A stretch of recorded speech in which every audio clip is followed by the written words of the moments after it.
हमारा संकल्प अटूट होना चाहिए और फिर देखो, एक दिन पूरे विश्वास के साथ हम अपने लक्ष्य को प्राप्त करेंगे। यानी कि हमारा रेजोल्यूशन अनब्रेकेबल होना चाहिए और फिर हम आसानी से अपने गोल को अचीव कर सकते हैं। क्या आप जानते हैं कि ये बात सिर्फ सुनने में छोटी लग रही है, जबकि इसी एक बात ने ना जाने कितने लोगों को बदल कर रख दिया है। ये बात किसी और ने नहीं बल्कि स्वामी विवेकानंद जी ने कही थी। उनका ये मैसेज यूथ को इंस्पायर करता है कि वो अपने गोल की तरफ फोकस करें और उसे हासिल करने के लिए कभी ना डगमगाते हुए बिलीफ रखें। जब हम अपने मकसद की तरफ बढ़ते हैं और भरोसा रखते हैं, तब हम अपनी मंजिल को हासिल करने के लिए केपेबल होते हैं। ये मैसेज यूथ को सोशल प्रोस्पेरिटी और कोऑर्डिनेशन के लिए एनकरेज करता है, जो एक केपेबल सोसाइटी की तरफ हमें रास्ता दिखाता है। निर्मल सुधार गृह में भी लोगों के सवालों के जवाब और उन्हें सही रास्ता दिखाने के लिए अक्सर कई सेमिनार रखे जाते हैं। पर आज का दिन उन बाकी दिनों से अलग था, क्योंकि आज यहाँ कोई खास बड़ी हस्ती नहीं आने वाली थी, बल्कि आज यहाँ वो आने वाले थे जिन्होंने खुद कभी इसी सुधार गृह से अपनी जिंदगी को नया मुकाम दिया था। चलो चलो, आज एक जमाने बाद दिगंबर जी से मिलना होगा। अगर उन्होंने मुझे उस दिन समझाया ना होता तो ना जाने आज मैं कहाँ होता। लेकिन भाई, ये तो बताओ कि दिगंबर जी ने तुमसे कहा क्या था? उन्होंने मुझे समझाते हुए कहा था कि उनके गुरु की बताई हुई बातों से उनका भी जीने का तरीका बदल गया था। उनके गुरु कहा करते थे कि जैसा तुम सोचते हो वैसे ही बन जाओगे। खुद को निर्बल मानोगे तो निर्बल बनोगे और सबल मानोगे तो सबल ही बन जाओगे। तो दिगंबर जी ने मुझे समझाते हुए कहा कि मैं अगर बुरा इंसान बनने की, लोगों से दुश्मनी करने की और उनके लिए नफरत पालने की सोच के साथ आगे बढ़ा तो मैं जिंदगी भर इसी तरह लोगों की नफरत और सजा का हकदार रहूंगा। अगर मुझे अपनी जिंदगी को सही तरीके से जीना है तो मुझे खुद को बदलना होगा। मुझे अच्छा सोचना होगा। मुझे सोचना होगा कि मैं एक अच्छा इंसान हूं और लोगों की भलाई करना, इनकी इज्जत करना और उनके साथ प्यार से पेश आना ही मेरा सबसे पहला फर्ज है। दिगंबर जी के गुरु वो कौन है भला? दिगंबर जी के गुरु है स्वामी विवेकानंद जी। उन्होंने बताया था कि उनके गुरु स्वामी विवेकानंद जी कम उम्र में ही धर्म, वेद और दर्शन शास्त्र का ज्ञान हासिल कर चुके थे, जो कि हर किसी के लिए मुमकिन नहीं होता। क्या हम भी दिगंबर जी से बात कर सकते हैं? हो सकता है उनके पास और उनके गुरु के पास हमारे सवालों और परेशानियों के भी हल हों। वैसे तो ऐसे प्रोग्राम वहां होते रहते थे, लेकिन इसके लिए लोगों में एक अलग ही दिलचस्पी थी। दिगंबर जी की तबीयत वैसे तो खराब थी, लेकिन फिर भी वो वहां जाने को तैयार हो गए और साथ ही सुधार गृह में ना जाने कितने ही लोग उनका इंतजार अपने अपने सवालों के साथ कर रहे थे। किसी को अपने बच्चों से जुड़े सवालों को पूछना था, तो कोई अपनी ही जिंदगी को बदलना चाह रहा था, क्योंकि ये तो सबको ही पता था कि एक बार सुधार गृह में पहुंचने के बाद लोगों की जिंदगी किस तरह से बदलती है। हालांकि सुधार गृह में कोई अपने ही गुनाहों की सजा काट रहा होता है, तो कोई अनजाने में ही की हुई गलतियों की सजा काट रहा होता है। ऐसे में खुद की जिंदगी बदलने और साथ ही अपने परिवार को और अपने बच्चों को एक सही राह दिखाने से जुड़े सवालों की एक लंबी लिस्ट लेकर इंतजार कर रहे कैदियों का इंतजार तब खत्म हुआ जब उनके सामने दिगंबर जी व्हील चेयर पर बैठे हुए उन सभी को अपने वहां बुलाए जाने के लिए धन्यवाद कर रहे थे। कई किताबों में यह लिखा गया है कि स्वामी विवेकानंद यूथ के लिए हमेशा ही रेलेवेंट रहे हैं, जो आसानी से लोगों की लाइफ को चेंज कर सकते हैं, और उनके प्रेशियस थॉट्स और काम ना जाने कितने ही यंगस्टर्स के लिए इंस्पिरेशन है। वो बचपन से ही शार्प माइंड के थे। उन्होंने कम उम्र में ही ज्ञान, आध्यात्म, वेद और दर्शन शास्त्र के ज्ञान को हासिल कर लिया था और 25 वर्ष की आयु में संसार की मोह माया के बंधन से मुक्त होकर सन्यासी और वैराग्य के जीवन को अपना लिया था। दिगंबर जी सभी के सामने बैठे हुए थे और वो पूरी तरह से हैरान थे, क्योंकि उनसे कहा गया था कि बस कुछ ही कैदी उनसे मिलना चाहते थे। लेकिन आज उनके सामने कैदियों के अलावा कई सुधार गृह में काम करने वाले कर्मचारी और सुधार गृह भी मौजूद थे। आप सभी का धन्यवाद कि आप सबने मुझे यहाँ बुलाया है। आपका आज यहाँ आने के लिए धन्यवाद दिगंबर जी। आपकी इतनी तबीयत खराब होने के बाद भी आप यहाँ आए, जबकि आप सीधा मना भी कर सकते थे। मैं सबसे पहले आपसे यही जानना चाहता हूं कि आप चाहते तो आप आराम कर सकते थे, लेकिन फिर भी आप अपनी तकलीफ को नजरअंदाज करते हुए यहां हम सबके सवालों का जवाब देने के लिए आए हैं। क्या आपके लिए ये इतना जरूरी था? नहीं, मुझे बिल्कुल भी परेशानी नहीं हुई, क्योंकि मैं चाहता हूं कि मैंने अपनी जिंदगी में जो कुछ भी सीखा, जिस तरह से मैंने अपनी जिंदगी बदली, उस तरह से लोग भी अपनी जिंदगी बदलें। और बात रही मेरी बिगड़ी हुई तबीयत की, तो मेरे गुरु विवेकानंद जी का कहना था कि अगर आपसे मिली हुई एक अच्छी सीख किसी की जिंदगी बदल दे, तो तुम्हें उस सीख को देने में बिल्कुल भी देरी नहीं करनी चाहिए। क्या आपको पता है कि मेरे गुरु की भी तबीयत हद से ज्यादा बिगड़ी हुई थी, लेकिन फिर भी उन्होंने दुनिया को वो ज्ञान दिया जो शायद हर कोई नहीं दे सकता। कई जानकारों की लिखी गई किताबों में यह भी साफ लिखा हुआ है कि मेरे गुरु स्वामी विवेकानंद को अस्थमा और डायबिटीज जैसी बीमारियां थीं।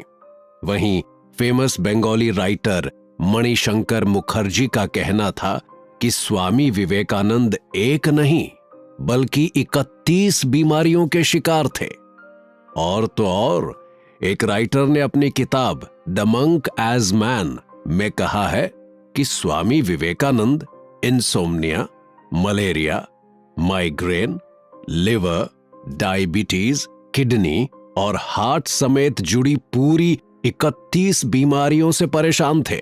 31 बीमारियों के साथ जीना और अपना हौसला बनाए रखना कैसे मुमकिन है? मणिशंकर मुखर्जी ने अपनी एक किताब में संस्कृत का एक श्लोक लिखकर बताया था कि शरीर बीमारियों का मंदिर होता है। साथ ही राइटर ने यह भी लिखा कि इतनी बीमारियों का सामना करने के बावजूद विवेकानंद ने अपने शरीर को मजबूत बनाए रखने पर पूरा जोर दिया था।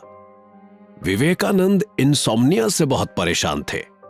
इसका जिक्र करते हुए किताब में लिखा गया है कि 29 मई 1897 में गुरु विवेकानंद जी ने शशि भूषण घोष के नाम एक लेटर लिखा था, जिसमें उन्होंने लिखा कि मैं अपनी जिंदगी में कभी भी बिस्तर पर लेटते ही नहीं सो पाया।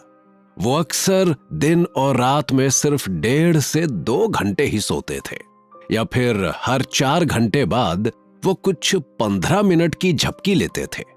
अब आप भी सोच रहे होंगे ना कि इतनी परेशानियों से जूझने के बाद या फिर इतना बीमार रहने के बावजूद आखिर कैसे उन्होंने अपना जीवन इतना महान बना लिया, जिससे आज सारा यूथ और लाखों करोड़ों लोग इम्प्रेस्ड हैं।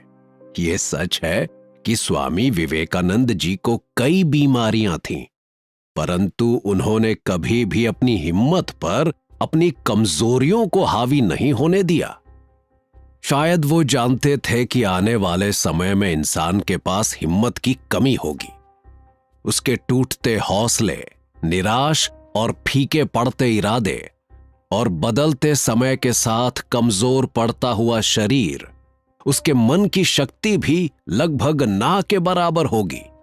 इसीलिए उन्होंने खुश रहने, ईश्वर के पास रहने और मुसीबतों से निपटने के कई आसान तरीकों को समझाया। स्वामी विवेकानंद जी के गुरु भी उन्हीं की तरह एक महान हस्ती थे। उनके गुरु का नाम स्वामी रामकृष्ण परमहंस था। अब आप बताइए, कौन से सवाल हैं ऐसे जो आपको परेशान कर रहे हैं और आप उसका जवाब मुझसे चाहते हैं? दिगंबर जी, मुझे मेरे बच्चों के लिए बहुत चिंता होती है। मेरे बच्चे अब बड़े हो गए हैं। मैं बस ये जानना चाहता हूं कि उन्हें कोई भी काम करने से पहले किन बातों का ध्यान रखना चाहिए। एक बार गुरु विवेकानंद जी ने अपने गुरु स्वामी रामकृष्ण परमहंस जी से ठीक यही सवाल पूछा था कि हमें हर काम को करने से पहले कौन सी बात को ध्यान में रखना चाहिए।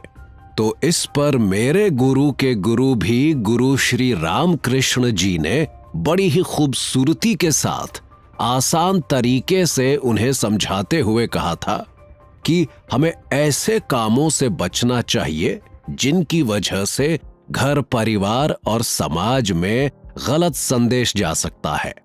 हमेशा अच्छे काम करते रहेंगे तो सभी का जीवन सफल हो सकता है। अगर हम अपने अंदर छोटी छोटी बातों को लेकर अच्छी आदतें डालें तो हम भी नेकी की राह पर चल पड़ेंगे। तो अब बस तुम्हें भी इसी बात का ध्यान रखना है कि जो बातें और आदतें परिवार को, दोस्तों को और समाज को नुकसान पहुंचा सकती हैं, उनसे दूर रहना जरूरी है। और हर इंसान कहीं ना कहीं ऐसी बातों को भांप ही लेता है कि सही और गलत में क्या अंतर है। जिसके गुरु इतने महान हो, वो शिष्य आखिर पीछे कैसे रह सकता था? स्वामी विवेकानंद जी ने अनगिनत बीमारियों के बावजूद आने वाले यूथ को कुछ ऐसी खास बातें बताई जिन्हें जानकर और समझकर हम सबकी लाइफ बदल सकती है। स्वामी विवेकानंद जी ने इस बदलते वक्त में खुद को मजबूत बनाए रखने के लिए क्या उपाय बताए हैं, जिससे कि आपको पर्सनल और प्रोफेशनल लाइफ दोनों में ही कोई हरा ना पाए। स्वामी विवेकानंद जी को अपना गुरु मानने के बाद दिगंबर जी ने अपनी जिंदगी में बहुत कुछ हासिल किया। उन्होंने सबसे पहले ये सीखा कि एक अच्छा इंसान कैसे बनते हैं। इस दुनिया में जीने के लिए उन्हें अपनी जिंदगी में बदलाव की जरूरत महसूस हुई। दिगंबर जी ने उन सभी बातों का ध्यान रखा। ऐसे में दिगंबर जी ने जब सवालों के जवाब देना शुरू किए, तब वहीं बैठे एक सुधार गृह में काम करने वाले कर्मचारी, जिसका नाम दीनानाथ था, उसने दिगंबर जी से पूछा, दिगंबर जी, मैं और आप करीब 8 सालों से एक साथ काम कर रहे हैं। आप तो जानते ही हैं कि मैं ज्यादातर अपने मन की बात को बाहर नहीं रख पाता और चुप रहना पसंद करता हूं, लेकिन मेरी आदत कभी कभी मुझे परेशानी में डाल देती है। क्या मेरे बच्चों को मेरी इस आदत से मुझसे दूर रहना चाहिए? कहीं वो भी मेरी तरह एक कमजोर सोच का इंसान न बन जाए। क्या बता सकते हैं कि मेरा जो ये डर है वो कहां तक सही है? दीनानाथ जी, मैं भी आपकी तरह ही एक आम इंसान हूं। मेरी अपनी एक अलग सोच है और मैं उसके हिसाब से ही जीवन जीता हूं। परंतु आपके इस प्रश्न से मुझे अपने गुरु की एक बात याद आ गई। जब गुरु स्वामी विवेकानंद जी ने कहा था कि अगर आप खुद को मजबूत समझते हैं तो आप मजबूत जरूर होंगे, तो उनके कहने का मतलब बिल्कुल साफ था कि आप अपने आप को जैसा समझने लगते हैं आप वैसे ही बन जाते हैं। इसीलिए कभी भी खुद को कमजोर नहीं समझना चाहिए और न ही कभी खुद को दूसरों से कम समझना चाहिए। आप जैसे भी हैं, आप अच्छे हैं। जीवन में सफलता प्राप्त करने के लिए हमें हमेशा अपने आप को मोटिवेट करना होगा और उस काम को किसी भी हालत में पूरा करने के लिए हमें खुद को हौसला देना होगा।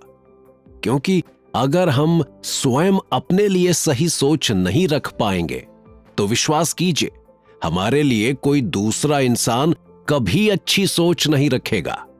स्वामी विवेकानंद जी का कहना था कि जब तक आप खुद पर विश्वास नहीं कर सकते, तब तक आप भगवान पर विश्वास नहीं कर सकते। लोग तुम पर विश्वास तभी करेंगे जब तुम अपने आप पर विश्वास करोगे। किसी भी परिस्थिति में खुद पर विश्वास होना चाहिए, यह बहुत जरूरी होता है। इसीलिए तुम्हारे बच्चे अगर तुम्हारी इस आदत को अपनाते हैं, तो अगर उस आदत में उनकी अपनी सोच भी शामिल होगी तो कुछ भी बुरा या गलत नहीं है। दिगंबर जी बात कर ही रहे थे कि तभी एक कैदी वहीं से बैठकर किसी गहरी सोच में डूब गया। उसकी आंखें नम थीं। उसने धीरे से ही दिगंबर जी से अपनी बात कही, आपकी बातें आपके बनाए खाने जितनी ही स्वादिष्ट हैं। सुनकर लगता है कि आपके गुरु से आपने बहुत कुछ सीखा है। क्या आपके गुरु के दिए हुए ज्ञान में मेरे सवालों के भी जवाब होंगे? पूछो, क्या पूछना चाहते हो? अगर मेरे पास उत्तर नहीं होगा तो क्या हुआ? हो सकता है कि यहां बैठे किसी और के पास ही तुम्हारे प्रश्न का उत्तर हो। अपनी बात हम सबके सामने रखो तो। मेरा नाम किशोर है। मैं अपने आप को बदलना चाहता हूं। मैं चाहता हूं कि लोग मुझे भी माने, मुझसे भी प्यार करें। लेकिन सुधार गृह में आने से पहले भी मेरे साथ यही होता था।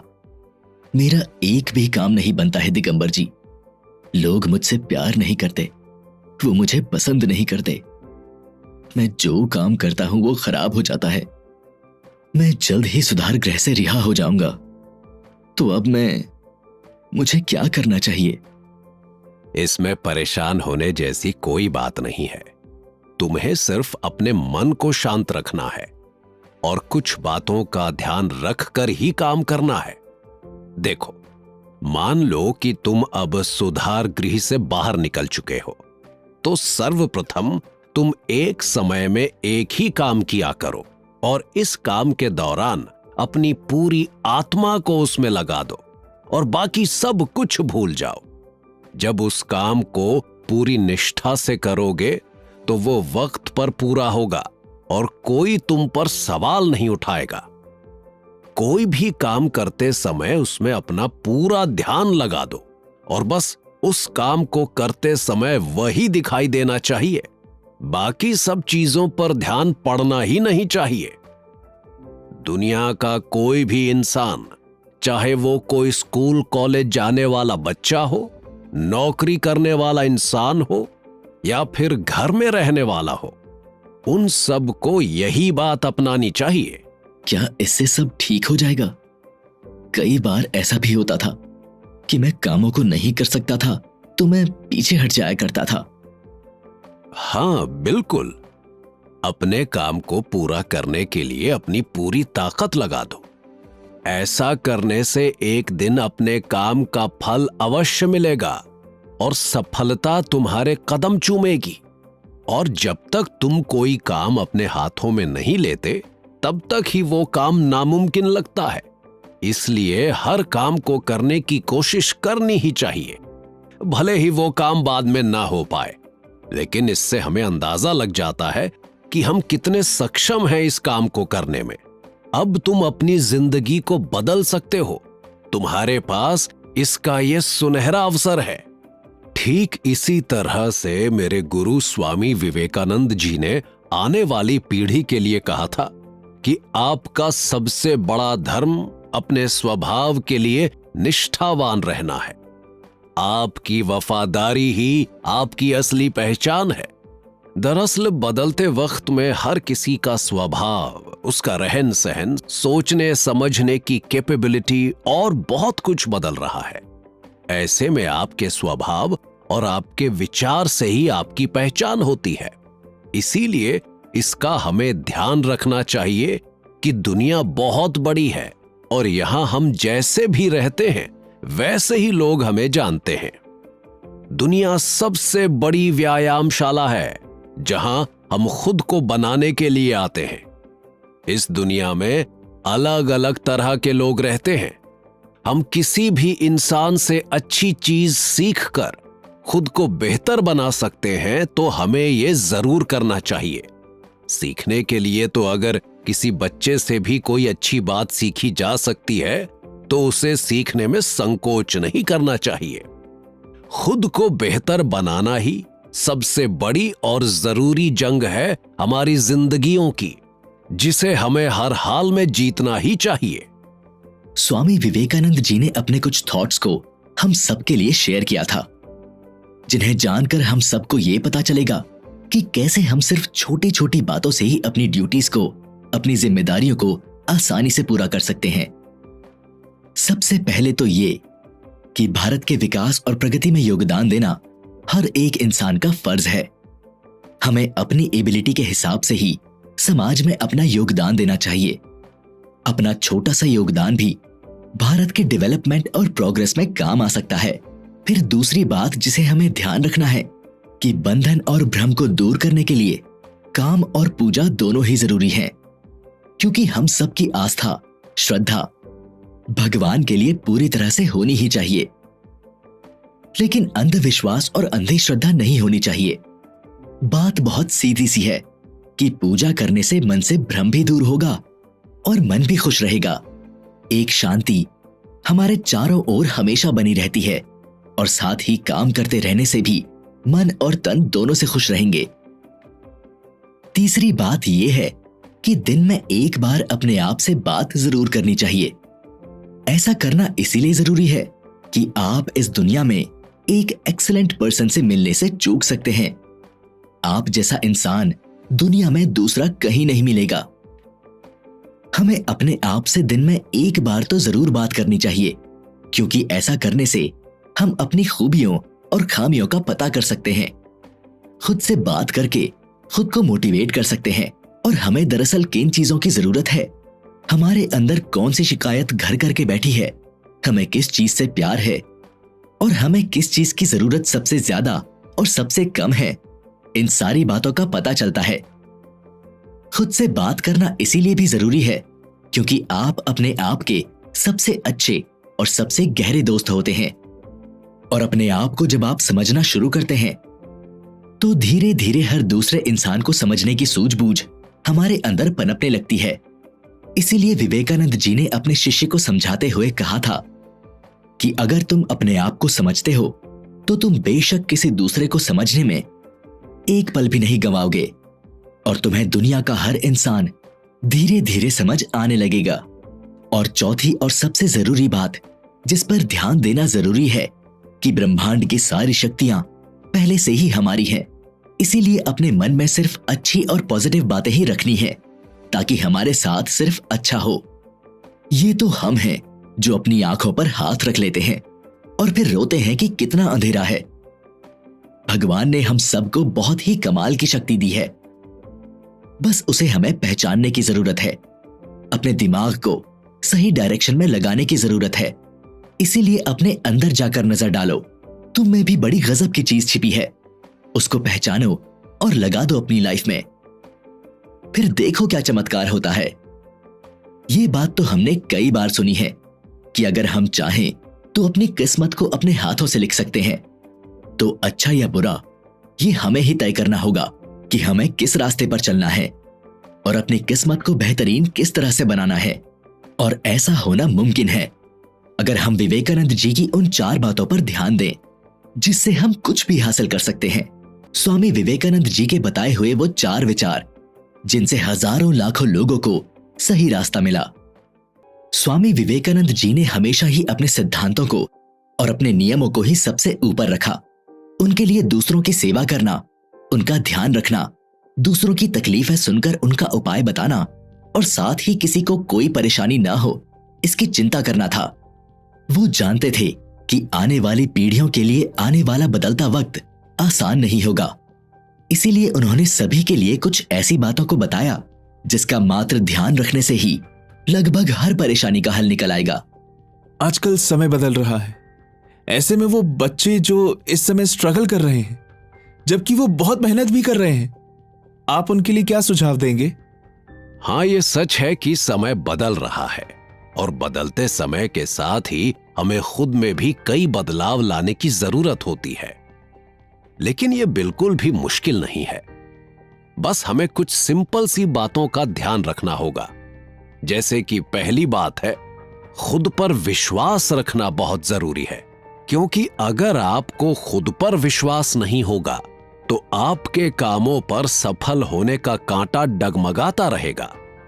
स्वामी विवेकानंद जी ने कहा था कि ब्रह्मांड की सारी शक्तियां पहले से ही हमारी हैं। वो हम ही हैं जो अपनी आंखों पर हाथ रख लेते हैं और फिर रोते हैं कि कितना अंधेरा है। अगर हम खुद पर विश्वास नहीं करेंगे तो ये बात होनी तय है कि हम पर कोई भी विश्वास नहीं करेगा। कोई भी हमें उतना मजबूत और उतना ईमानदार नहीं समझेगा जितना हम खुद के लिए अपने आप को मानते हैं। सबसे पहले कोशिश हमारी यही होनी चाहिए कि हम अपने आप को बताएं कि हम खुद से कितना प्यार करते हैं और हम खुद पर पूरा भरोसा रखते हैं और हम किसी भी काम को पूरा कर सकते हैं। मान लीजिए कि काम पूरा नहीं भी होता तो भी खुद पर बना हुआ हमारा अटूट विश्वास ही हमें आगे भविष्य में उस काम को करने की शक्ति देता है। इसीलिए कभी भी खुद को नजरअंदाज ना करें, कभी भी अपने आप को खुद के ही प्यार से दूर ना रखें। एक बात हमेशा ध्यान रखनी चाहिए कि हम जितना अपने आप से प्यार करते हैं, लोग भी हमें उतना ही प्यार करते हैं। अगर हम अपनी नजरों में ही खुद को प्यार और भरोसे के लायक नहीं समझते तो दुनिया में दूसरा कोई भी इंसान हमें ना तो प्यार देगा और ना ही हम पर भरोसा करेगा। इसीलिए सबसे पहले अपने आप का सम्मान करो और फिर दुनिया तुम्हारा सम्मान करेगी। स्वामी विवेकानंद जी की इस बात से हमें सीख लेनी चाहिए और खुद पर हमेशा भरोसा रखना चाहिए। लाइफ में कई बार ऐसा महसूस होता है कि अब सब कुछ खत्म हो गया है, लेकिन आपको अपने ऊपर से विश्वास नहीं खोने देना है। और दूसरी बात यह कि मेहनत के बाद सफलता मिलना तय है। अगर आप अपने काम में जमकर मेहनत करते हैं तो आपको सफल होने से कोई नहीं रोक सकता। विवेकानंद जी का भी ऐसा ही मानना था।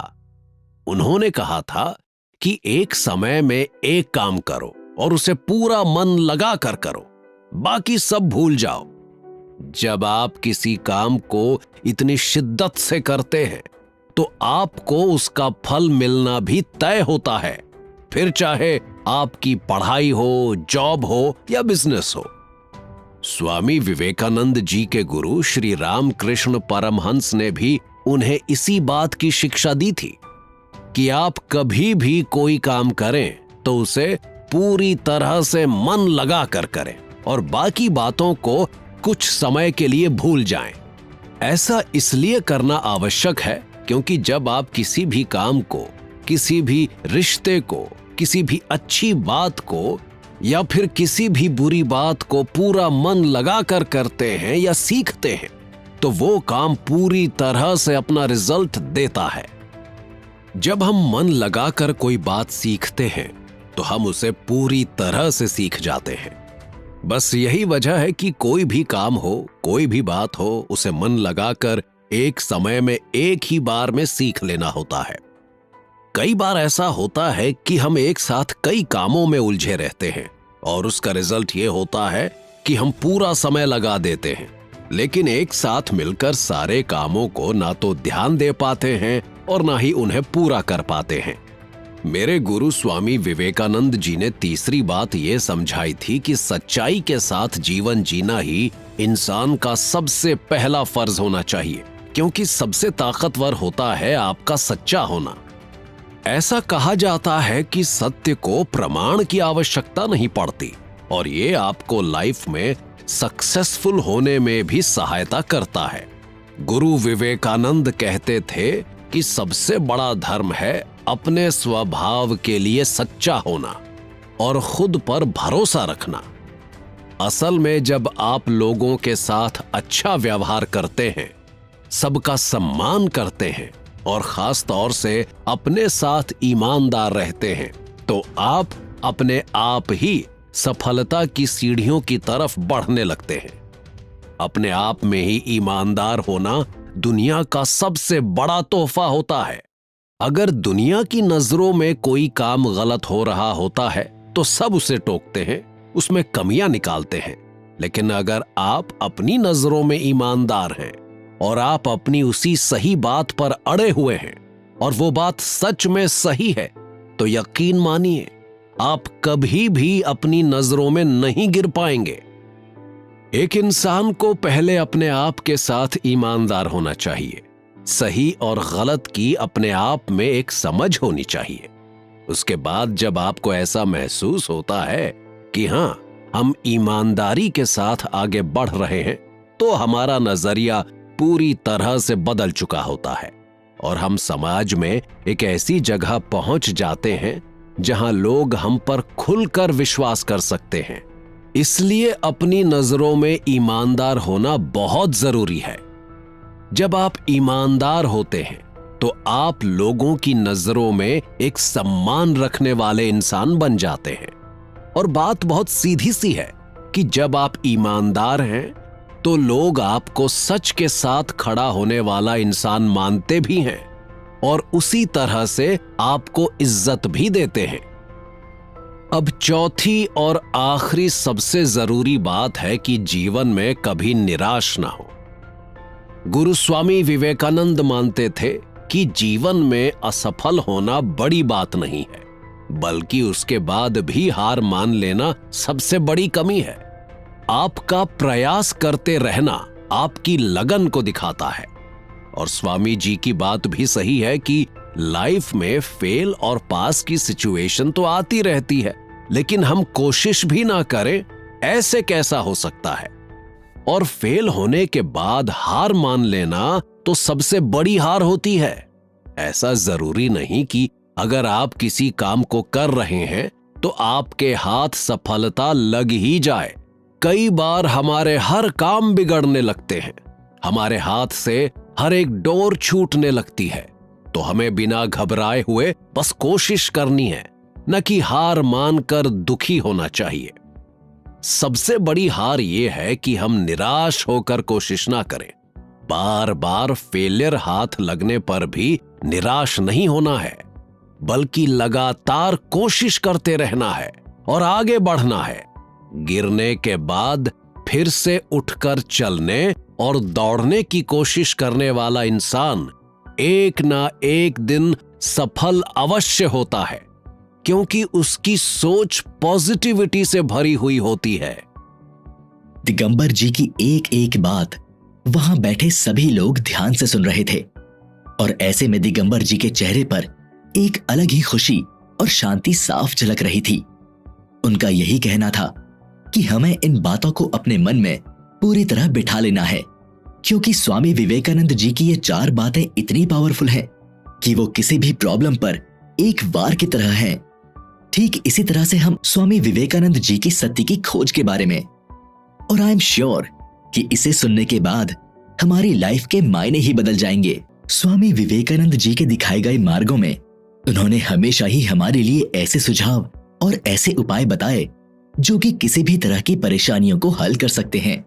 स्वामी विवेकानंद जी ने कहा था कि इंसान का दिया गया ईश्वर के नामों में सबसे सर्वश्रेष्ठ नाम सत्य का नाम है।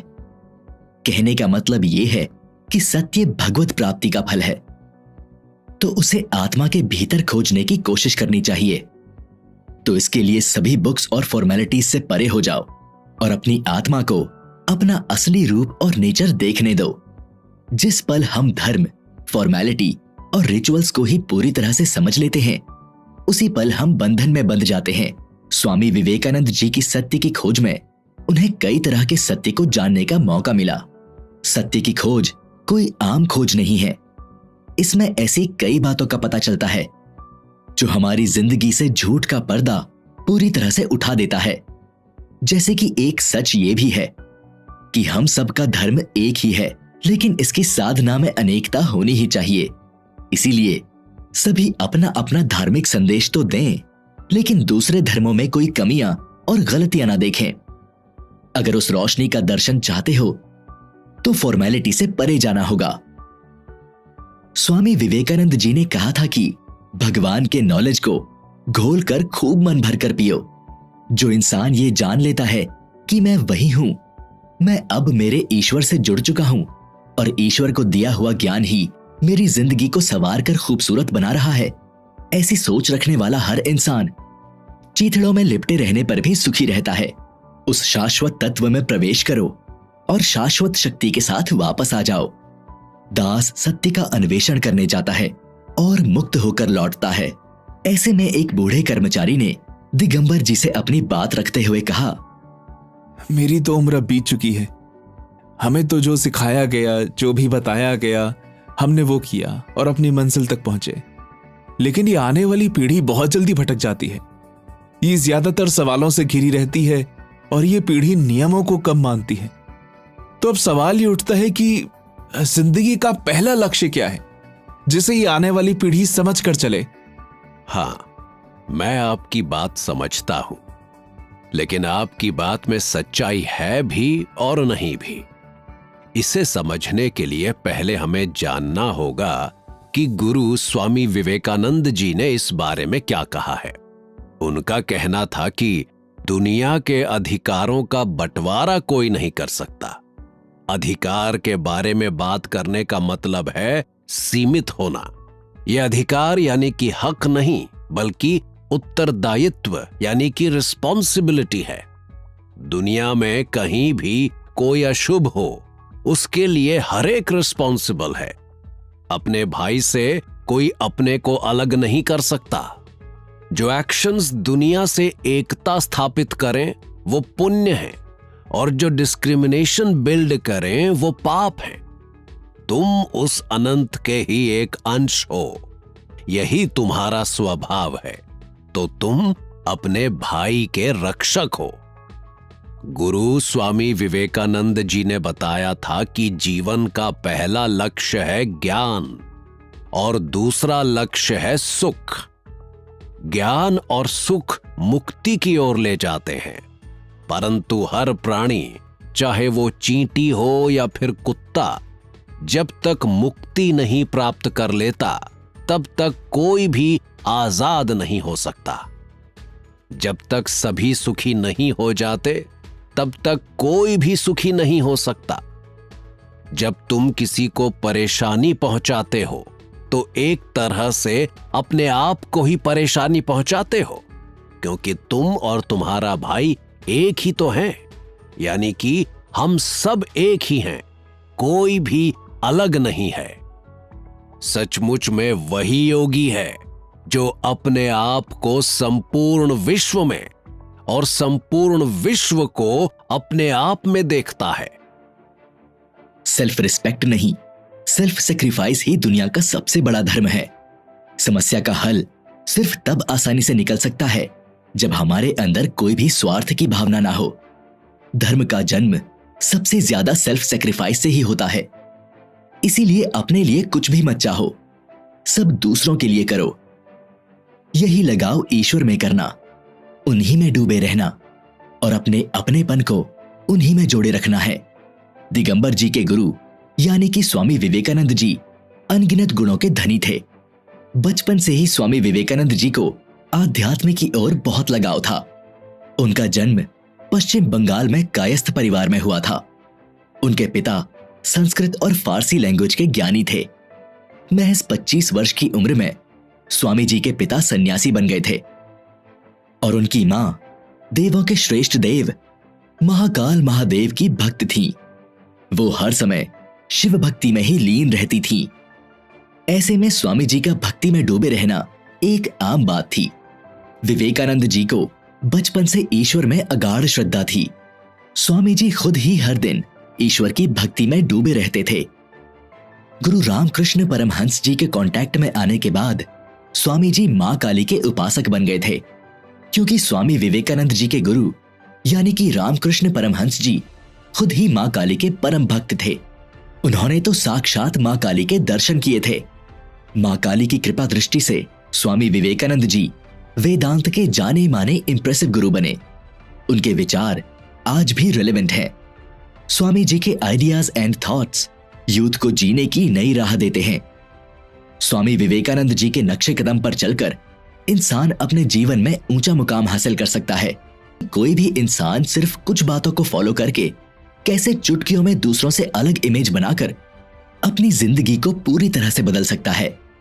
दिगंबर जी के पास एक एक करके सवाल आते जा रहे थे और उन्हें यह जानकर हैरानी थी कि आज उनकी बताई गई बातों से सुधार गृह में रह रहे लोगों की सोच पर एक पॉजिटिव बदलाव आने की संभावना उन्हें साफ साफ दिख रही थी। ऐसे में एक कैदी ने उनसे पूछा, आपके गुरु ने आपको बहुत कुछ सिखाया है, लेकिन क्या उन्होंने ऐसा भी कुछ बताया है जिससे कि उसे सुनने वाला हर इंसान कुछ नया सीख सके? जैसे कि मैं किसी समस्या में नहीं हूं और ना ही मेरी कोई औलाद है जिसके लिए मैं आपसे कुछ पूछूं, लेकिन मैं आपसे फिर भी ये जानना चाहता हूं ताकि मैं खुद में सुधार कर पाऊं। इंसान जिंदगी के किसी भी मोड़ पर अगर सुधरना चाहे और उसका मन इसके लिए राजी हो तो बेशक उसे कोई नहीं रोक सकता। किसी दूसरे के समझने या कहने पर बदलाव मुमकिन नहीं होता। उसके लिए खुद में हिम्मत और खुद पर विश्वास जरूरी है।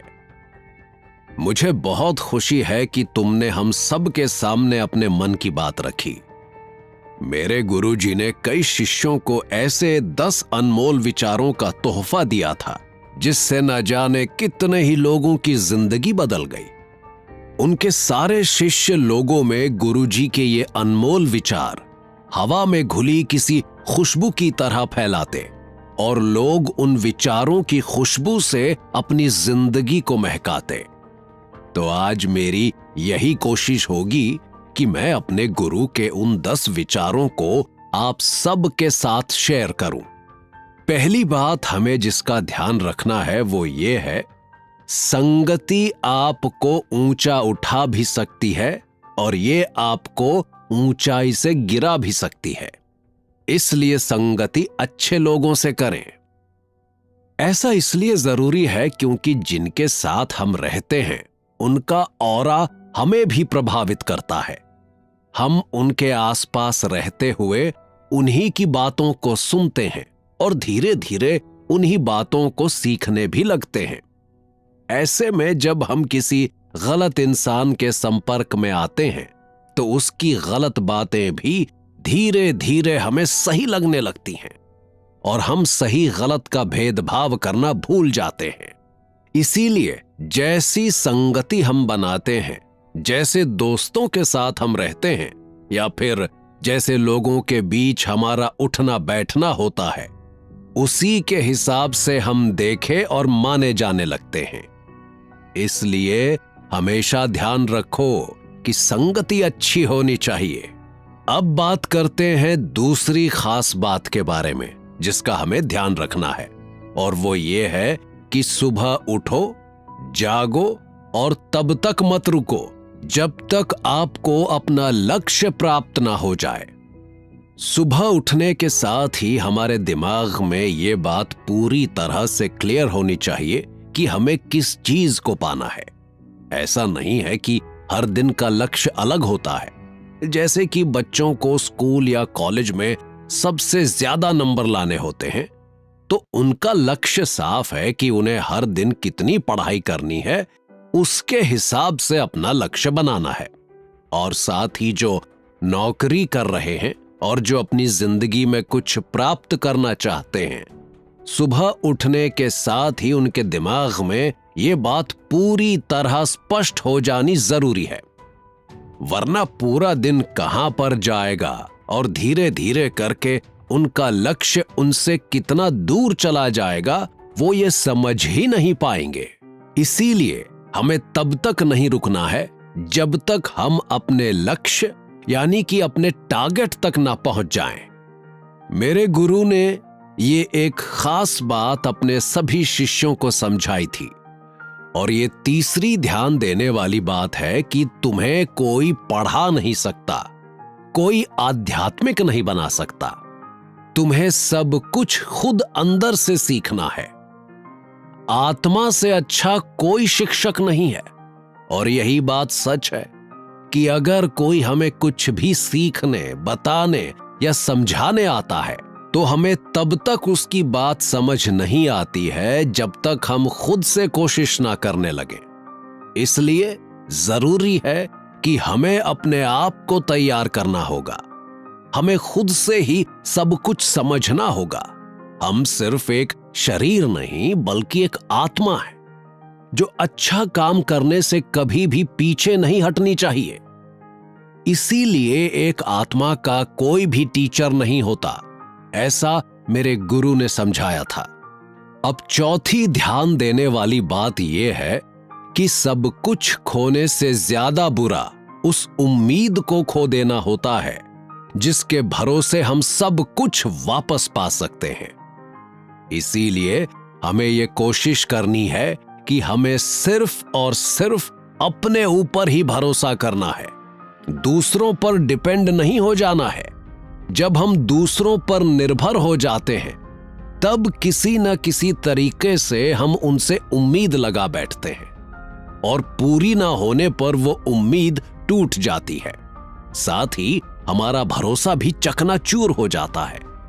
इसीलिए हमें खुद को मजबूत बनाना होगा और हमेशा इस उम्मीद पर काम करना होगा कि हम सब कुछ ठीक करने की काबिलियत रखते हैं।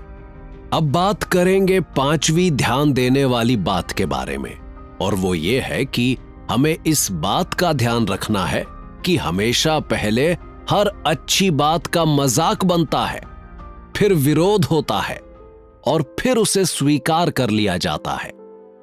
हम जब भी कोई अच्छा काम करने चलेंगे, लोग उसका पहले तो मजाक बनाएंगे और फिर हमारी हिम्मत तोड़ने की कोशिश करेंगे। फिर धीरे से उसका विरोध होना शुरू हो जाएगा। लेकिन हमें यहां ना तो हारना है और ना ही डरना है।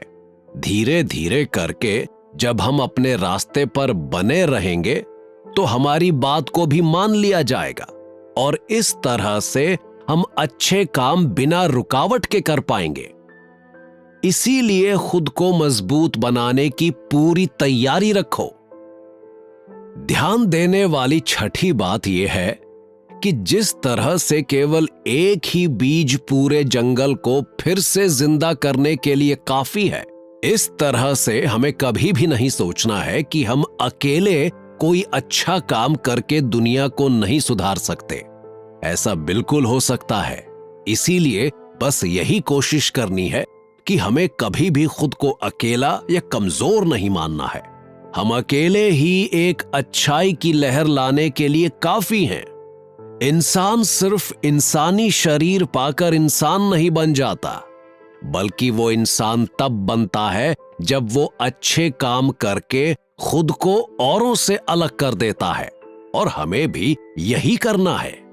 और सातवीं बात जिसे हमें ध्यान रखना है वो है कि बहुत सी कमियों के बाद भी हम खुद से प्यार करते हैं, तो दूसरों में एक कमी से कैसे नफरत कर सकते हैं। इसीलिए हमें दूसरों की कमियों को भी उनकी अच्छाइयों के साथ साथ अपनाना चाहिए, और बस यही कोशिश करनी चाहिए कि हम कभी भी इस प्रकार के भेदभाव में ना पड़ें और उनसे दूर रहें। जब भी हम किसी से मिलते हैं तो हम उससे यही उम्मीद करते हैं कि वो हमारी कमियों और खूबियों दोनों को अपनाए, तो हमें भी ठीक इसी तरह से लोगों को अपनाना चाहिए। और साथ ही आठवीं इस बात का ध्यान रखना है कि अगर हम पैसे से दूसरों की भलाई करने में मदद करें तो इसकी कुछ वैल्यू है, वरना यह सिर्फ बुराई का ढेर है। इससे जितना जल्दी छुटकारा मिल जाए उतना बेहतर है।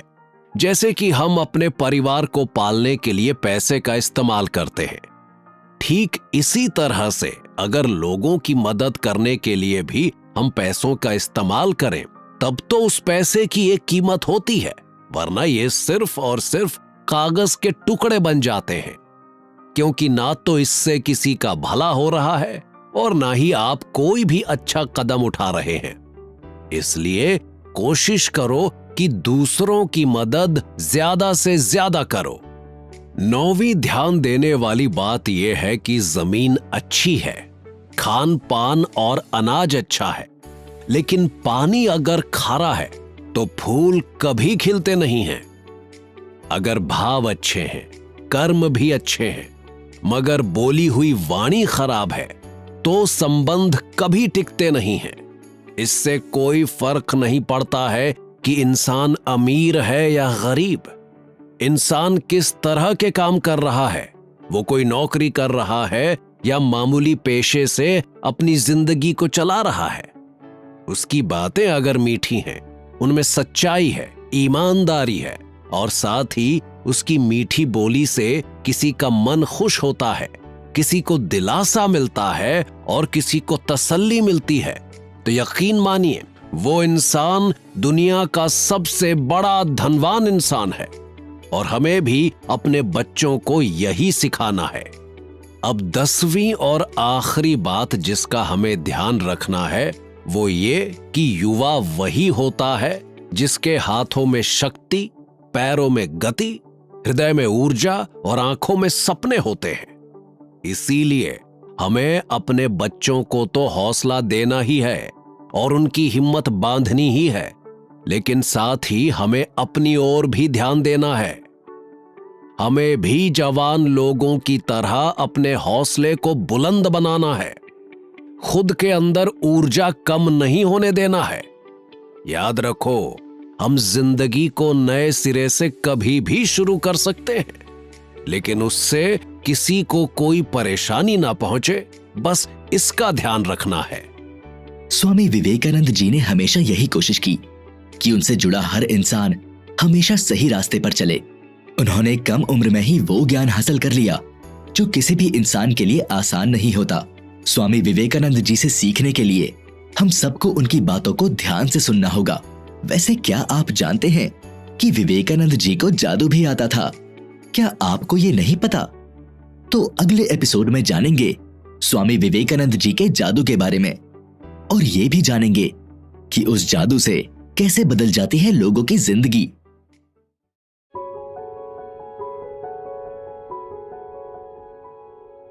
दिगंबर जी की बातें सुनकर वहां लगभग सभी लोग हैरान थे। उन सबके मन में जो सवाल थे, जिनका जवाब उन्हें सुधार ग्रह के अंदर मिलना नामुमकिन था, वो उन्हें सामने से मिल रहे थे।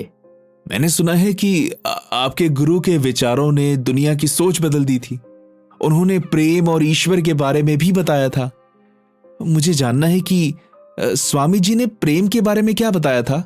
अच्छा, मैं समझ गया कि आप मेरे गुरु के बताए हुए प्रेम का प्याला के बारे में बात कर रहे हैं। मैं आपको बताता हूं कि उन्होंने इसके बारे में क्या बताया। मेरे गुरु का कहना था कि आसक्ति यानी कि अटैचमेंट और आकर्षण से होता हुआ प्रेम जब अनंत हो जाए या फिर ईश्वर के प्रेम का रूप धारण कर ले, तब इंसान एक निष्काम प्रेमी बन जाता है। उसका प्रेम स्वार्थ से बहुत दूर होता है। मेरे गुरु सदैव कहते थे कि जब प्रेम बढ़कर अनंत प्रेम में बदल जाता है, तब इंसान भक्ति के परम पद पर पहुंच जाता है, और वो ऐसी अवस्था में पहुंच जाता है कि वो फिर किसी संप्रदाय के भीतर नहीं रह सकता, क्योंकि सभी संप्रदाय तो उसी के भीतर हैं। आपके गुरु सच में महान थे।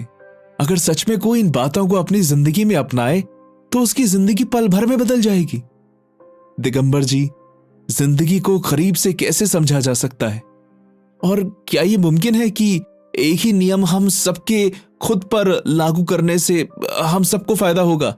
हाँ, बिल्कुल मुमकिन है ऐसा। मेरे गुरु स्वामी विवेकानंद के बताए हुए कुछ ऐसे उपदेश जिन्हें अगर कोई बच्चा, बड़ा या बुजुर्ग इंसान अपनी जिंदगी में अपना ले तो उसकी सोच और नजरिया जिंदगी को लेकर बदल जाएगा। तो मेरी बातों को ध्यान से सुनो। ये बातें हम सब जानते हैं, लेकिन शायद इन्हें ठीक से हम ना तो अपनाते हैं और न ही इन बातों पर ध्यान देते हैं। पहली बात, मुसीबतों का सामना डट कर करो और साहसी बनो। जीवन में अच्छे और बुरे दोनों ही दिन शामिल होते हैं, और आने वाले अच्छे दिनों के लिए बुरे दिनों के जरिए से निपटने के लिए हमारा दिल मजबूत होना चाहिए। जिस दिन आप इसे स्वीकार करते हैं, आप न केवल दुनिया का सामना करने की ताकत से भर जाएंगे, बल्कि मुसीबतों और कठिनाइयों को समझकर ज्यादा पॉजिटिव रहेंगे। गुरु विवेकानंद का यह भी मानना था कि अगर आप अपनी जिंदगी पूरी तरह से जीना चाहते हैं तो आपको हर उस चीज का सामना करना होगा जो आपके रास्ते में आती है, और हमें इससे भागना नहीं है। फिर दूसरी बात ये याद रखनी है कि अपने आप पर यकीन बनाए रखना है। मेरे गुरु का कहना था कि ब्रह्मांड में सभी शक्तियां पहले से ही हमारी हैं। ये हम हैं जिन्होंने अपनी आंखों के सामने हाथ रखा है और रोते हुए कहा कि ये अंधेरा है। स्वामी विवेकानंद जी का मानना था कि अगर आप दुनिया को बदलना चाहते हैं तो आपको पहले खुद पर विश्वास करने की जरूरत है। विवेकानंद का ये उपदेश हर एक इंसान को उसके भीतर की काबिलियत को साकार करने के लिए है, और सिर्फ इसलिए कि आप अलग हैं इसका मतलब ये नहीं कि आप गलत हैं। इसलिए आपको अपने आप पर विश्वास करने की जरूरत है, और जो आपको लगता है उस पर ध्यान दीजिए। तीसरी बात ये, इसके बाद आपको बढ़ने के लिए संघर्ष करने की जरूरत है। गुरु स्वामी विवेकानंद ने हमें यह भी सिखाया कि अगर सब कुछ आपके लिए आसान हो जाए तो आप कभी भी अपनी ज्यादा से ज्यादा क्षमता तक नहीं पहुंच पाएंगे। स्वामी विवेकानंद जी की प्रेरणा देने वाली शिक्षाओं में से ये आपको जीवन के सही सार और अपनी क्षमता को समझने में मदद करने का सबसे बड़ा मंत्र है। इसके अलावा एक बात यह भी है कि असली खुशी तब आती है जब इंसान निस्वार्थ ही काम करता है। ये सच्ची खुशी का और सच्ची सफलता का एक बड़ा रहस्य है। जो भी इंसान बिना किसी स्वार्थ के एक दूसरे के साथ सच्चे दिल से रहता है, वही असल में खुशी का हकदार होता है। हम एक ऐसी दुनिया में रहते हैं जहां लोग आमतौर पर खुद की जरूरत और खुद के फायदे से जुड़े रहते हैं। इसलिए ऐसी दुनिया को मेरे गुरु स्वामी विवेकानंद की इस सीख को अपने भीतर समाने की आवश्यकता है। उनका मानना था कि अगर आपके पास रिसोर्स हैं तो आपको उनका कंट्रीब्यूशन करने के लिए तैयार रहना चाहिए। पांचवी बात, फिर उसके बाद आप खुद अपने आप के ही एक बेहतरीन वर्जन बने। वो सब कुछ सीखो जो दूसरों से अच्छा है, लेकिन उसे अंदर लाओ और साथ ही कमियों को पहचान कर खुद को उनसे दूर कर दो। गुरु स्वामी विवेकानंद का मानना था कि कुछ सर्टेन मॉरल कोड्स हैं जिनका सभी को पालन करना चाहिए। आपको ये सवाल करने की जरूरत है कि आप क्या सुनते हैं और फिर इसे अपनी जिंदगी में शामिल करें। छठी बात, साथ में आत्मनिरीक्षण यानी खुद को टटोलने की अहमियत समझनी चाहिए और ऐसा करने के लिए दिन में एक बार खुद से बात कीजिए, वरना तो आप इस दुनिया में एक बुद्धिमान और अच्छे इंसान से मिलने से चूक सकते हैं। स्वामी जी के विचार कुछ ऐसे हैं जिसे हम सभी को अपनी जिंदगी के हर पड़ाव पर अपनाने की जरूरत है। आप अपनी जिंदगी में जो कुछ भी करते हैं वो आपको खुद के साथ शांति से होना चाहिए, न कि आपको केवल ये जानने के लिए खुद को टटोलने की जरूरत है कि आप असल में अपनी जिंदगी से क्या चाहते हैं। सातवीं बात, अब ध्यान देने वाली एक और बात यह है कि ईमानदारी ही सबसे ऊंची और अच्छी पॉलिसी है। मेरे गुरु कहते थे कि सत्य के लिए सब कुछ बलिदान किया जा सकता है, लेकिन सत्य को किसी भी चीज के लिए बलिदान नहीं किया जा सकता। स्वामी विवेकानंद जी के हिसाब से हम सभी को ईमानदार होना चाहिए, चाहे हमें जिस भी परिस्थिति का सामना करना पड़े। बिल्कुल जाहिर है कि आपके कामों में हमेशा कुछ ना कुछ परिणाम जरूर होंगे, लेकिन आप एक आसान जिंदगी जीने के लिए फैक्ट्स को तोड़ मरोड़ कर नहीं बोल सकते। अगर हम सब इन बातों को अपनाएंगे तो हमारी जिंदगी बदल जाएगी। हाँ बिल्कुल, आप खुद पर विश्वास रखो और फिर जिंदगी में आ रहे बदलावों को खुद ही महसूस करने लगेंगे। स्वामी विवेकानंद जी का मानना था कि जब तक लाखों लोग भुखमरी और अज्ञानता में रहेंगे, ऐसे में हर उस आदमी को देशद्रोही ठहराया जा सकता है जो पढ़े लिखे तो हैं लेकिन दूसरों को अपने से कम समझते हैं। जो लोगों को एक समान समझता है वही इंसान ज्ञानी है।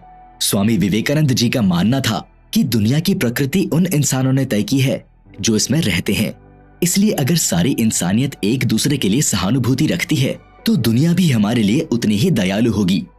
उनकी इस सीख से हम भी एक मजबूत और नेक इंसान बन सकते हैं, क्योंकि ये हमें अपने साथियों के लिए पोलाइट और हेल्पफुल बनना सिखाती है, जो असल में जरूरतमंद लोगों की मदद करता है। स्वामी विवेकानंद जी ने कुछ ऐसे फैक्ट्स को फिल्टर करके निकाला था जिनके बारे में आसानी से किसी के लिए भी सोचना या समझना आसान नहीं था। उन्होंने जीवन के सार, अद्वैत वेदांत दर्शन, परम तत्व ब्रह्म, ब्रह्म और ईश्वर, ईश्वर और आत्मा, आत्मन विद्धि जिसे आत्मा की एक विधि भी कहते हैं, और भी बहुत सारी गहरी बातों से जुड़े ज्ञान को हम सबके सामने आसान भाषा में लाकर रख दिया।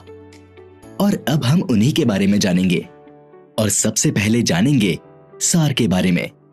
विवेकानंद जी वेदांत दर्शन यानी कि वेदांत फिलॉसफी के फॉलोअर थे। वो वेदांत को सबसे बड़ा दर्शन और सबसे महान धर्म मानते थे। अद्वैत वेदांत यानी कि वो वेदांत जिसमें कोई भी भेदभाव नहीं होता है, उसके हिसाब से दुनिया में केवल एक ही तत्व है जिसे ब्रह्म नाम दिया जाता है। सगुण रूप से यही ईश्वर कहलाता है। ब्रह्म और ईश्वर ही दुनिया में इकलौता सत्य है और ब्रह्म से अलग जो कुछ भी है उसे माया और झूठ कहते हैं। दुनिया को ब्रह्म के रूप में देखना ही सही ज्ञान है, यानी कि इंसान को सत्य से अलग नहीं होना चाहिए। सत्य से जो भी अलग नहीं है वो ईश्वर से भी कभी अलग नहीं होंगे। अब समझेंगे कि अद्वैत वेदांत दर्शन क्या है। स्वामी विवेकानंद जी ने कहा है कि इंसान शरीर धारण करते हुए जीव कहलाता है, लेकिन ये शरीर नश्वर है और परिवर्तनशील है। ये एक दिन खत्म हो जाएगा। तो देखा जाए तो जो भी विभु में है वही अणु में भी है। इस तरह मनुष्य भी मूल रूप से ब्रह्म ही है, जो कि मनुष्य में आत्मा कहलाता है। आत्मा के वे ही सब लक्षण हैं जो ब्रह्म के लक्षण हैं। यानी कि इंसान को अगर ईश्वर से जुड़ना है तो अपनी आत्मा को शुद्ध करना होगा और नेक रास्ते पर चलना होगा। जब इंसान का मिलन ईश्वर के सच्चे रूप से हो जाता है तो उस मिलन को ही मुक्ति कहते हैं। विवेकानंद जी की तो यही विनती थी कि अद्वैत वेदांत की सबसे बेहतरीन एक्सप्लेनेशन है। उन्होंने कहा था, वेदांत के अंदर सभी संप्रदाय आ जाते हैं। हम लोग ये याद करके खुश होते हैं कि सारे रास्ते ईश्वर की ओर ले जाते हैं, लेकिन दुनिया का सुधार इस पर डिपेंड नहीं करता है कि सभी ईश्वर को हमारी ही आंखों से देखें। और अब हम समझेंगे परम तत्व ब्रह्म के बारे में। विवेकानंद जी ने कहा कि वेदांत का मूल सिद्धांत है एक तत्व, यानी कि अखंड भाव। उपनिषदों में ब्रह्म के बारे में इसी तरह से बताया गया है और इस एक तत्व का एक्सप्लेनेशन करने के लिए अनेक एग्जाम्पल दिए गए हैं। विवेकानंद जी ने भी इन सब एग्जाम्पल्स का अपने लेक्चर्स में एक्सटेंसिव यूज किया है। उन्होंने बार बार वेदांत की इस शिक्षा की ओर ध्यान दिलाया कि दुनिया को ब्रह्म स्वरूप देखो। उनका कहना था, वेदांत में वैराग्य का अर्थ है दुनिया को ब्रह्म रूप से देखना। दुनिया को हम जिस भाव से देखते हैं, उसे हम जैसा जानते हैं, वो जैसा हमारे सामने ही नजर आता है, उसका त्याग करना और उसके असली फॉर्म को पहचानना। असल में वो ब्रह्म के अलावा और कुछ भी नहीं है। इसी कारण से सबसे प्राचीन उपनिषद में भी हम देख सकते हैं कि उसमें साफ लिखा है, ईशावास्यमिदगम सर्वम यत् किंचित जगत्यान जगत। यानी कि जगत में जो कुछ भी है वो सब ईश्वर से अलग नहीं है। अब हम जानेंगे कि स्वामी विवेकानंद जी ब्रह्म और ईश्वर के बारे में क्या कहते थे। उन्होंने बताया कि ब्रह्म के सगुण रूप को ईश्वर कहते हैं। इस तरह से सगुण और निर्गुण ये दोनों ही एक ही तत्व के दो रूप हैं। इसे और साफ तरीके से समझाते हुए विवेकानंद जी ने कहा था कि मेरा विचार है कि तुम जिसे सगुण ईश्वर कहते हो वो निर्गुण ब्रह्म ही है। एक ही साथ वो सगुण भी है और निर्गुण ईश्वर भी है। हम लोग सगुणीकृत निर्गुण आत्माएं हैं। तुम में से हर एक विश्वात्मा है और हर एक सर्वव्यापक है। ईश्वर एक गोल आकार की वो आकृति है जिसकी परिधि कहीं नहीं है और उसका केंद्र हर जगह फैला हुआ है। उस गोल आकार में हर एक बिंदु जिंदा, कॉन्शियस, एक्टिव और सिमिलर फॉर्म से काम कर रहा है। हमारी सीमित आत्माओं में केवल एक पॉइंट कॉन्शियस है और वो सेंटर आगे पीछे चलता रहता है। जिस तरह से दुनिया के कंपैरिजन में शरीर की सत्ता बहुत छोटी है, उसी तरह से ईश्वर के कंपैरिजन में पूरी दुनिया कुछ भी नहीं है। जब हम कहते हैं कि ईश्वर बोलता है तो उसका मतलब है कि वो अपनी बनाई इस दुनिया के जरिए से बोलता है। स्वामी विवेकानंद जी ईश्वर और आत्मा के बारे में भी बेहतरीन ज्ञान रखते हुए कहते हैं कि ईश्वर और आत्मा का संबंध सभी धर्मों के वाद विवाद का टॉपिक रहा है। वेदांत में इसे बहुत ज्यादा अहम माना गया है और इसे क्लियर करते हुए विवेकानंद जी ने कहा कि ईश्वर के संबंध में हमारी धारणा हमारी अपनी ही छाया का एक हिस्सा होती है। इसलिए हम सबका संबंध परमात्मा से ही होना चाहिए। परमात्मा शाश्वत है। ठीक इसी तरह से विवेकानंद जी ने ज्ञान प्राप्ति के समय आत्मन विद्धि के बारे में भी सीखा था। वेदांत का सबसे बड़ा उपदेश ये है कि इंसान अपनी असलियत को समझे, यानी कि उसे ये हकीकत पता होनी चाहिए कि हमारा असली रूप आत्मा है। अस्तु वेदांत में आत्मा की खोज, उसकी प्रकृति यानी कि नेचर और संसार से उसकी मुक्ति के बारे में पूरे विस्तार से लिखा गया है। विवेकानंद जी ने अपने लेक्चर्स में सबसे ज्यादा इन्हीं की जानकारियां दी है। शुरुआत से ही स्वामी विवेकानंद बहुत रैशनलिस्ट और लॉजिकल थे। उनकी इसी खूबी और विवेक की शक्ति को देखते हुए ही खेतरी के राजा ने उन्हें विवेकानंद नाम रखने का सुझाव दिया था। विवेकानंद जी ने इंसानों की असली पहचान को आत्मा का नाम दिया था और आत्मा के लक्ष्य के बारे में समझाते हुए कहा कि भारत में सभी विभिन्न संप्रदायों में आत्मा का लक्ष्य एक ही होता है और वो है मुक्ति। हम इंसान असीम शक्तियों के साथ जन्म लेते हैं और हमें अपनी शक्तियों को सही दिशा देने के लिए ईश्वर से जुड़ना ही होगा। आत्मा परिवर्तनशील है, ये अमर है, शुद्ध है और सदा मंगलमय है और हम सभी प्राणियों में उसी शुद्ध और पूर्ण आत्मा का अस्तित्व है। ऐसा माना जाता है कि स्वामी विवेकानंद ने अपनी पूरी जिंदगी सिर्फ और सिर्फ ज्ञान की तलाश में बिता दी थी। उन्होंने जितना भी ज्ञान हासिल किया था उसे आसान भाषा में लोगों को समझाते हुए उन्हें ईश्वर के करीब रहने की बात कही थी। उनके सभी शिष्य हमेशा उनके दिए हुए ज्ञान को लोगों तक पहुंचाने की कोशिश करते थे। जहां एक तरफ स्वामी विवेकानंद जी की बताई हुई इन बातों से लोगों की जिंदगियां बदल रही थी, वहीं दूसरी तरफ दिगंबर जी भी लोगों के सवालों के जवाब देते हुए उनके मन को संतुष्ट करने की पूरी कोशिश कर रहे थे। इसी बीच एक सवाल और आया कि हमें अपना लक्ष्य यानी कि गोल क्या सोच समझकर सेट करना चाहिए।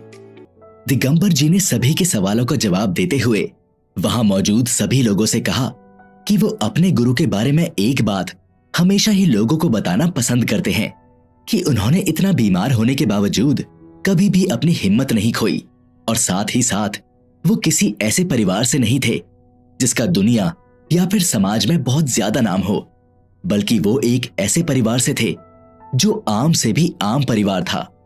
मेरे गुरु स्वामी विवेकानंद जी का असली नाम नरेंद्र नाथ दत्त था। उनके विवेक और बुद्धिमानी को देखते हुए उनका नाम विवेकानंद रखा गया।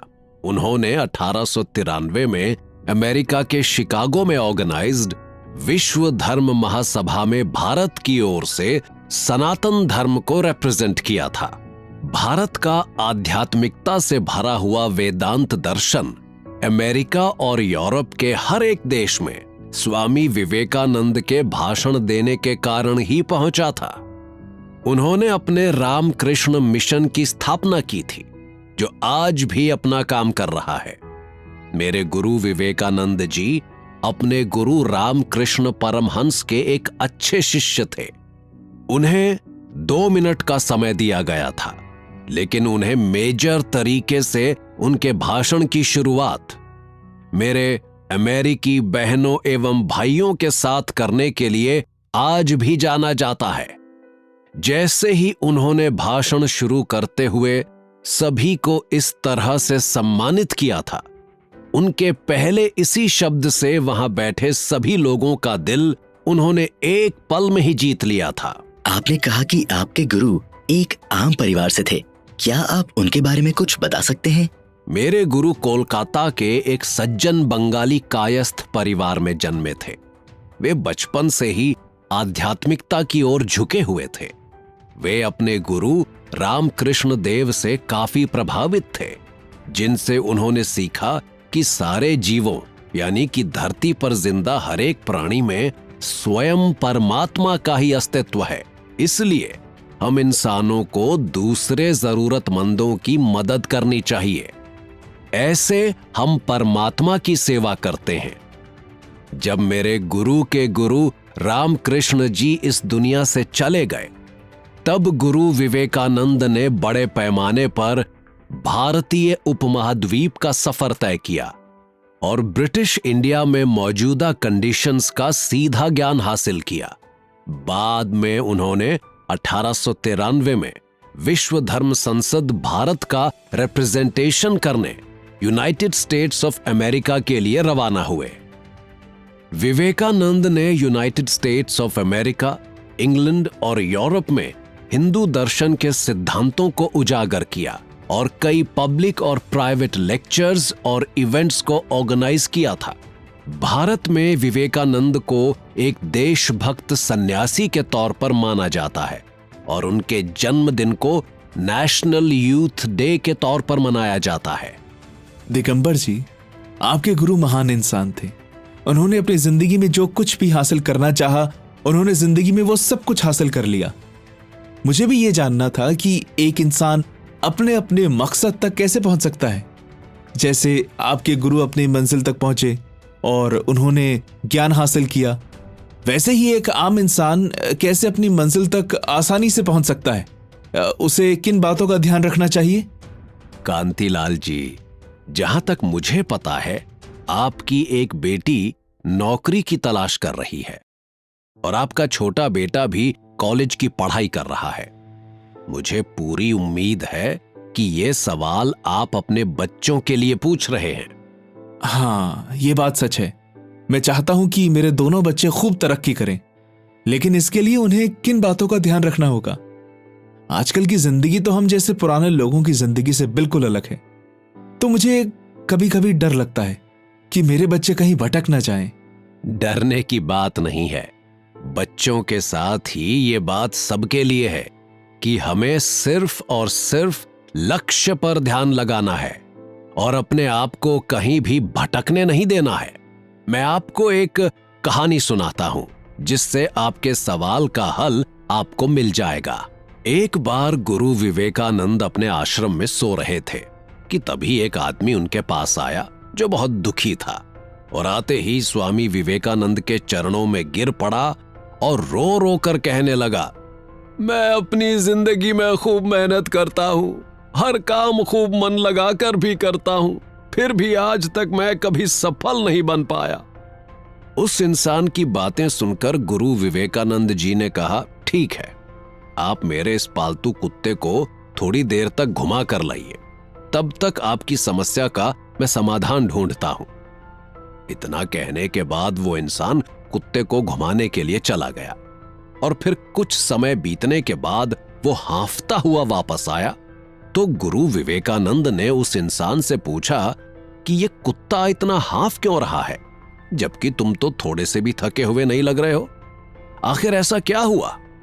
इस पर उस इंसान ने कहा कि मैं तो सीधा अपने रास्ते पर चल रहा था, जबकि ये कुत्ता इधर उधर रास्ते भर भागता रहा और कुछ भी देखता था तो उधर ही दौड़ जाता था, जिसके कारण ये इतना थक गया है। इस पर स्वामी जी ने मुस्कुराते हुए कहा कि बस यही तुम्हारे सवालों का जवाब है। तुम्हारी सफलता की मंजिल तुम्हारे सामने ही होती है, लेकिन तुम अपनी मंजिल के बजाय इधर उधर भागते हो, इसीलिए तुम अपनी लाइफ में कभी सफल नहीं हो पाए। ये बात सुनकर उस इंसान को समझ में आ गया था कि अगर सफल होना है तो हमें अपनी मंजिल पर ध्यान देना चाहिए। तो कांतिलाल जी, आप समझ गए ना इस बात को? आपके सवालों का जवाब भी आपके पास है। आपके बच्चों को अपना ध्यान केंद्रित करने की आवश्यकता है। उन्हें बस अपना ध्यान इधर उधर भटकने से रोकना है और मंजिल उनके सामने होगी। मैं आपको एक और किस्सा सुनाता हूं अपने गुरु का। ये तो सबको ही पता है कि मेरे गुरु स्वामी विवेकानंद का मान सम्मान देश विदेश में फैला हुआ है।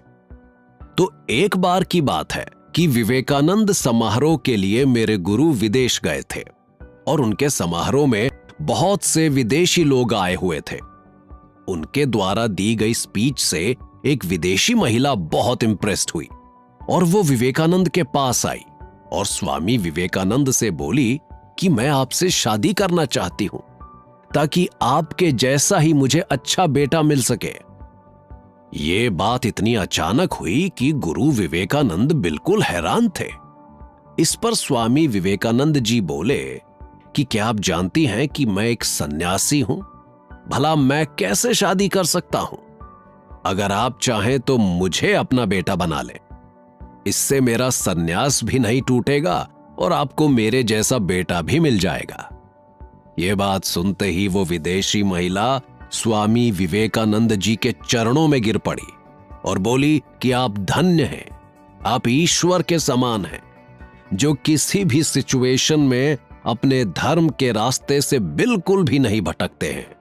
इसका मतलब यह है कि अगर हम किसी काम को कर रहे हैं, उस पर से बिना भटके हुए अपने इरादों को मजबूत करके आगे बढ़ते रहें, तो सफलता हमारे हाथ जरूर लगेगी और साथ ही साथ हमारी ईमानदारी और हमारी प्रतिष्ठा चारों ओर एक अच्छा प्रभाव छोड़ेगी। आप यही कहना चाहते हैं ना? जी, बिल्कुल आपने सही समझा। स्वामी जी का कहना था कि धरती पर रहने वाली या फिर ब्रह्मांड में रह रही हर आत्मा ईश्वर से जुड़ी है। करना यह है कि हम इसकी दिव्यता और महानता को पहचानें और अपने आप को अंदर या बाहर से सुधार कर खुद को एक नया जीवन दें। एक बार अपने विदेश में हो रहे लेक्चर में स्वामी विवेकानंद जी ने कहा था, अपनी आंखें खोलो, कदम आगे बढ़ाओ और तब तक चलते रहो जब तक मंजिल हासिल ना हो जाए। एक ईमानदारी भरी ऐसी सोच अपना लो और उसे ही अपनी जिंदगी का एकमात्र विचार बना लो, ताकि फिर कोई भी तुम्हें हरा ना पाए। इसी विचार के बारे में सोचो, सपना देखो और इसी विचार पर जियो। आपके दिल, दिमाग और रगों में यही एक विचार भर जाए कि आपको ईश्वर का मार्ग ही पकड़ना है। खुद को कहीं भी ना भटकने दो, यही सफलता का रास्ता है। इसी तरह से बड़े बड़े आध्यात्मिक धर्म पुरुष बनते हैं। स्वामी जी के सिद्धांतों पर चलने वाले दिगंबर जी सुधार गृह में बैठे हुए वहां के लोगों के मन में उमड़ रहे सवालों के तूफान को शांत कर रहे थे कि तभी उनसे किसी ने पूछ लिया, आपने कहा था कि आपके गुरु के दिए हुए ज्ञान ने आपका जीवन बदल दिया था और इसके बाद ही आप इतने सुलझे और लोगों के मन को भाने वाले इंसान बन पाए। दिगंबर जी, क्या आप भी कभी भटके हुए लोगों में से एक हुआ करते थे? हाँ, ये सच है कि मैंने स्वामी जी को अपना गुरु माना और उनके दिए ज्ञान को मैंने अपनाया, तब से मेरी जिंदगी सच में बदल गई। क्या आपको पता है कि मैं पहले कैसा था? मैं भी पहले आप कैदियों में से एक था। मैंने भी कभी जुर्म किए थे और नफरत भरी जिंदगी जी रहा था। लेकिन जब से मैंने स्वामी विवेकानंद जी को अपना गुरु माना और उनके बारे में सब कुछ जानना शुरू किया, तब से मेरी जिंदगी पूरी तरह बदल गई। और देखिए, आज मेरी जिंदगी कितने सुंदर मोड़ पर है कि आप लोग मुझे कितना प्यार और सम्मान दे रहे हैं। क्या आप नहीं चाहते कि आपकी जिंदगी में भी लोग आपको इसी प्रकार प्यार दें और सम्मान दें? मेरी बात मानिए, आप भी मेरी ही तरह स्वामी विवेकानंद जी की हर एक बात को अपनी जिंदगी में अपनाने की कोशिश कीजिए और फिर देखिएगा कि आपके साथ भी कैसा अनोखा चमत्कार होता है। स्वामी विवेकानंद जी ने अपनी जिंदगी में उन्होंने हमेशा ही लोगों का भला करना चाहा और अपनी पूरी जिंदगी लोगों की भलाई करने में ही बिता दी। उन्होंने साफ तौर पर अपने सभी शिष्यों को समझाते हुए कहा, पहली बात, शिक्षा और सीख ऐसी होनी चाहिए जिससे इंसान का शारीरिक, मानसिक और आत्मिक विकास हो सके, वो सिर्फ आगे बढ़े और कुछ नया सीख सके। दूसरी बात, साथ ही साथ शिक्षा ऐसी भी होनी चाहिए जिससे इंसान के चरित्र का निर्माण हो, उसके मन का विकास हो, उसकी बुद्धि विकसित हो और वो आत्मनिर्भर बने। 3, लड़के और लड़कियों को अलग न समझा जाए और उन दोनों को एक समान शिक्षा और अधिकार दें। 4, धर्म से जुड़ी शिक्षा किताबों के जरिए ना देकर बर्ताव एवं संस्कारों की मदद से देनी चाहिए। 5, बच्चों के सिलेबस में दीन दुनिया की और पारलौकिक दोनों तरह के सब्जेक्ट्स को जगह देनी चाहिए। 6, चाहे बच्चा हो या बूढ़ा, उसे अपनी जिम्मेदारियों के लिए हमेशा चौकन्ना रहना चाहिए। 7, संस्कार और ज्ञान ऐसे हों जो जीवन बदल दें। 8, दोस्ती ऐसी हो जो साथ में रहने वाले को जिंदगी की लड़ाइयों से लड़ने की शक्ति दे। 9, बोली ऐसी रखो कि जख्मों पर मरहम सा महसूस हो। 10, ऐसी जिंदगी जियो जो दूसरों के लिए भी मददगार साबित हो। स्वामी जी ने हमेशा ही शिक्षा को मजबूत आधार देने की कोशिश की। स्वामी विवेकानंद जी के एक लेटर में लिखा था कि शिक्षा क्या है? क्या वो किताबों पर लिखी हुई विद्या ही होती है? नहीं। क्या वो अलग अलग तरह का ज्ञान है? नहीं, ये भी नहीं है। जिस संयम से इच्छा शक्ति का प्रवाह और विकास वश में लाया जाता है और वो फलदायक होता है, वो ही असली शिक्षा कहलाती है। साथ ही साथ शिक्षा का इस्तेमाल किस तरह के कैरेक्टर फॉर्मेशन के लिए किया जाना चाहिए, इसके बारे में विवेकानंद जी कहते थे कि शिक्षा का मतलब ये नहीं है कि तुम्हारे दिमाग में ऐसी बहुत सी बातें इस तरह ठूस दी जाएं जो आपस में लड़ने लगें और तुम्हारा दिमाग उन्हें जीवन भर में हजम ना कर सके। जिस शिक्षा से हम अपना जीवन निर्माण कर सकें, इंसान बन सके, चरित्र गठन कर सकें और विचारों की एकता बना सकें, वही असल में शिक्षा कहलाने के काबिल है। एक बार किसी ने स्वामी जी से देश की उन्नति को लेकर सवाल किया था। स्वामी जी ने इसके लिए भी यही कहा था कि सिर्फ शिक्षा ही देश को उन्नति के मार्ग पर ले जा सकती है। इंसान आगे बढ़कर अच्छा इंसान तभी बन पाता है जब वो सच में शिक्षित हो। यूरोप के बहुतेरे नगरों में घूमकर और वहां के गरीबों के भी चैन अमन और विद्या को देखकर हमारे गरीबों की बहुत याद आती थी और मैं आंसू बहाता था। ये अंतर क्यों हुआ? और फिर मुझे उत्तर नजर आया कि शिक्षा ही है असली वजह। एक महान इंसान की यही निशानी होती है कि वो अपनी जिंदगी को दूसरों पर निछावर कर देता है। स्वामी विवेकानंद जी को शायद अपनी मृत्यु का आभास पहले ही हो गया था, इसलिए वो इस बात को कई बार कह चुके थे कि वो 40 साल से ज्यादा नहीं जी पाएंगे। स्वामी विवेकानंद जी ने अपनी बीमारी को लेकर कहा था, ये बीमारियां मुझे 40 साल भी पार नहीं करने देंगी। अपनी मृत्यु को लेकर की गई स्वामी विवेकानंद जी की भविष्यवाणी बिल्कुल सच निकली और उनकी मृत्यु 4 जुलाई 1902 में हो गई। तब वो केवल 39 साल के थे, लेकिन कम उम्र में ही उन्होंने पूरी दुनिया में भारतीय संस्कृति और आध्यात्म का पताका लहराया और अपना नाम सुनहरे अक्षरों में इतिहास के पन्नों में लिख गए। मुझे उम्मीद है कि इस ऑडियो शो में बताई गई उनकी टीचिंग्स से आपने भी बहुत कुछ सीखा होगा। कैसा लगा आपको ये ऑडियो शो? कमेंट बॉक्स में जरूर बताइएगा।